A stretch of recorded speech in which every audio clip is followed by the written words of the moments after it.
And now we have a book release of Yoga Mudra from Dr. Yogesh Vaikar. May I request Dr. Yogesh Vaikar, pediatric gastroenterologist from Nagpur, and then agreed is a Revelations to come to towards the stage. And then I request Poojya Swamiji to release and then do the lokarpana of the book. I request Dr. R.V. Jaigirdar and Dr. Ajit Sabnis also to join. Makarand Paranjapeji. Dr. Yogesh Vaikar, please. Sir, yeah. So this is a Revelations what?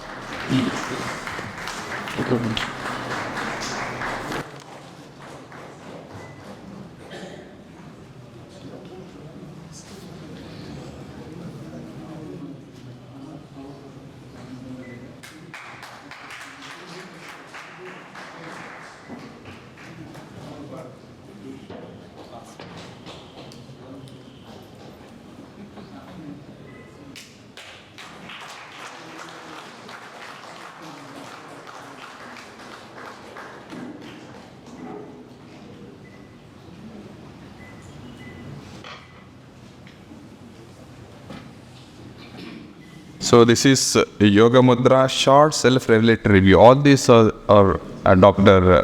Vaikar's revelations. He has compiled Veda Samhita, Brahmana, Aranyaka, Mimamsa and Upanishads. He set up the first pediatric gastroenterologist clinic in Nagpur, and it's a great service what he is doing along with this. Thank you, sir. Now may I request Poojya Swamiji to deliver the Ashirvachana. Namah Shri Yadirajaya Vivekananda Suraye Sajjit Sukha Swarupaya Swamine Tapaharini.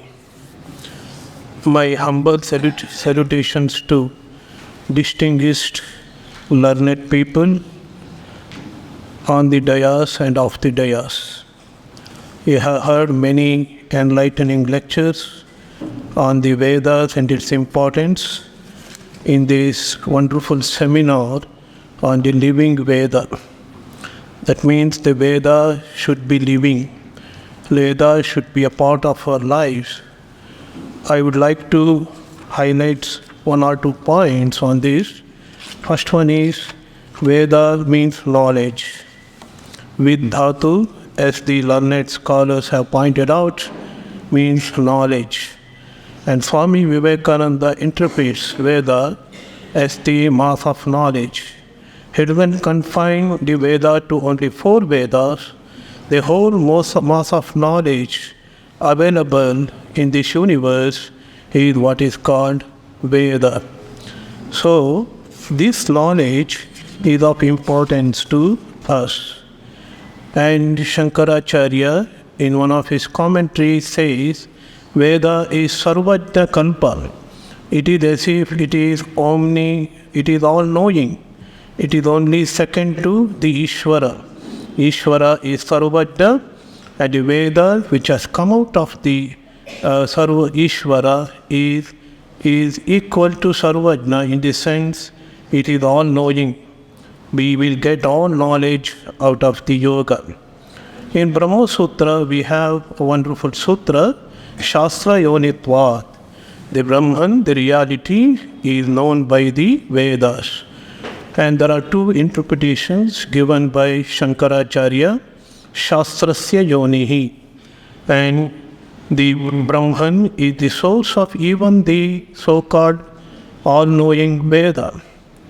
That means that is why the reality is called Brahman. And also the another interpretation is reality, the Brahman, can be known only through the Veda. Because it is said, it is Apaurusheya. No human being has written it. The rishis have found the mantras. Mantras were revealed to them. Mantras were full of consciousness. Mantras are full of energy. Mantras are full of spiritual beatitude. And that is Vedas for us. So, in fact, the Mimamsaka says Vedas are eternal, Nitya. They have not even come out of Ishvara. At least Nayayikas and Vaishashikas say, in each kalpa, in each cycle of creation, in the beginning, Vedas come out of the Ishvara, for the God. But the Nayayika Mimamsaka says Vedas are eternal. The words of the Vedas are eternal. Because they are Apaurushaya, the second point is Vedas are the means of knowledge. The ultimate means of knowledge is the Veda.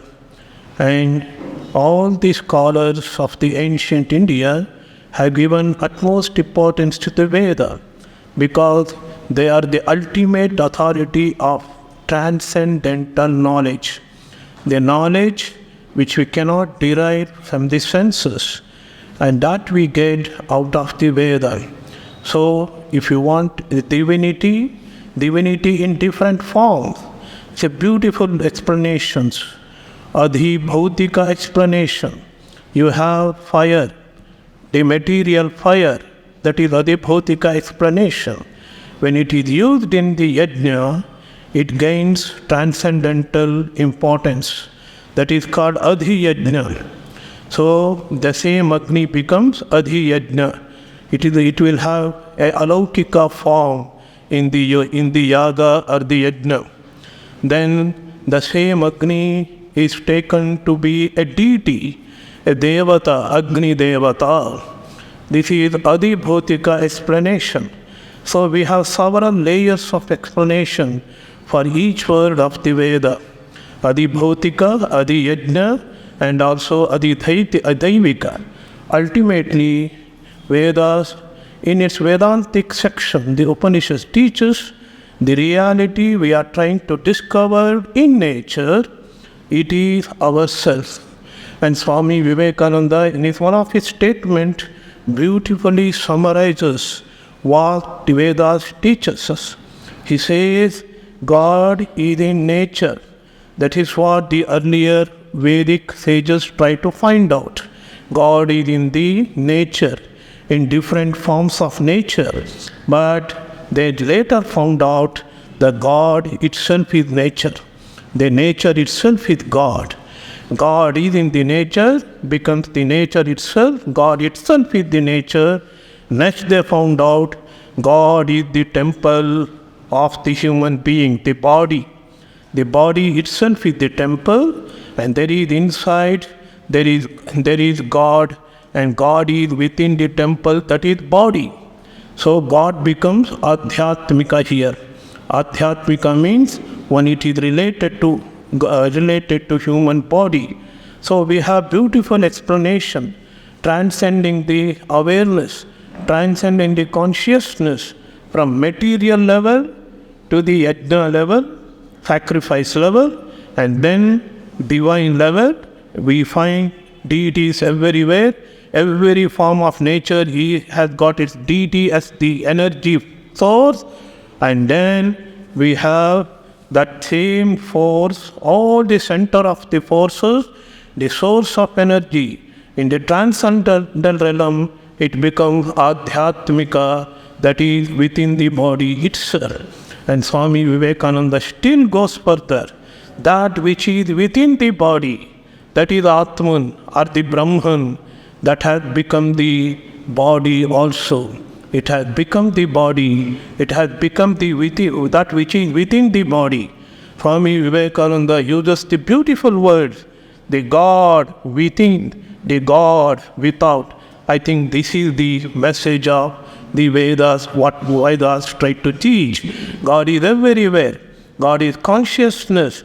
God is purity. God is energy. Energy of not the physical energy.